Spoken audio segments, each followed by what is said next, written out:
जीवन मिलना ये तो भाग्य की बात है। मृत्यु आना ये समय की बात है, पर मृत्यु के बाद भी लोगों के दिल में जीवित रहना ये कर्मों की बात है। क्या आपको पता है अमीर लोगों का सीक्रेट? अमीर लोग अपने पैसों का इस्तेमाल अमीर बनने के लिए करते हैं और गरीब लोग अपने पैसों का इस्तेमाल अमीर दिखने के लिए करते हैं। पैसे आने पर आप कहाँ खर्च करते हैं? कमेंट करके ज़रूर बताएं। संघर्ष में आदमी अकेला रहता है, सफलता में दुनिया उसके साथ होती है। जिस पर ये जंग हंसता है वो एक दिन इतिहास रचता है।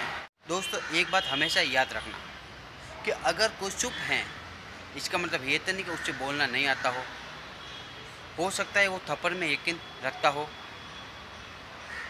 माफ़ी मांगने से ये साबित तो नहीं होता कि हम गलत और वो सही हैं। माफ़ी मांगने का मतलब ये है कि हमारे अंदर रिश्ता निभाने की काबिलियत उनसे ज़्यादा है। रिश्ते ऐसे बनाओ जिसमें शब्द कम और समझ ज़्यादा हो, दिलों में दूरियां ना हो, नज़दीकियाँ ज़्यादा हो। माफ़ी मांगने से इज्जत कम नहीं हो जाएगी, माफ़ी मांगने से इज्जत बढ़ जाती है। उस जगह पर हमेशा खामोश रहना जहाँ दो कौड़ी के लोग अपनी हैसियत के गुण गाते हैं, वहाँ पर अपनी नहीं चलेगी, उनकी ही चलेगी। क्या कभी आपके साथ भी ऐसा हुआ कि कोई मिला, प्यार हुआ, बात हुई, आदत हुई, लड़ाई हुई, बात बंद हुई और धोखा मिला, वो छोड़ के चले गए और आप टूट गए? दुआ कभी साथ नहीं छोड़ती और बदुआ कभी पीछा नहीं छोड़ती। जो दोगे वही लौट के आएगा, चाहे इज्जत हो या फिर धोखा। पहले के ज़माने में लोग बेटे के लिए तरसते थे और आजकल मोबाइल का डेटा के लिए। आज की सबसे बड़ी दुविधा, अगर मोबाइल बिगड़ जाए तो बच्चे जिम्मेदार और अगर बच्चे बिगड़ जाए तो मोबाइल जिम्मेदार। बदल गया ज़माना।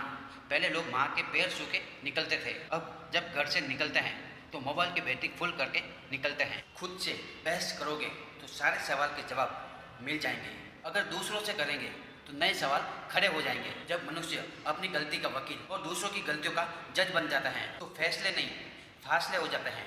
अगर आपकी बहस एक बदतमीज इंसान से हो रही है तो आपको हार मान लेनी चाहिए, क्योंकि आपकी आवाज़ कितनी भी दमदार हो, कितनी भी अच्छी हो, आप एक कुत्ते से अच्छा भौंक नहीं सकते। जो हुआ उसे भूलकर अपनी दुनिया में एक नया कदम रखना। ये दुनिया है बड़ी बेरहम, लेकिन तुम अपनी मंजिल पर नज़र रखना। परिवार एक ही घर में एक साथ रहने में परिवार नहीं कहलाता, बल्कि एक साथ रहना, एक दूसरे को समझना और एक दूसरे की परवाह करना परिवार कहलाता है। ज्ञानी और अज्ञानी को दोनों को समझाया जा सकता है, लेकिन अभिमानी को कोई नहीं समझा सकता। उसे तो केवल वक्त ही समझा सकता है। इसीलिए एक दूसरे की कदर करो और वक्त के साथ चलो।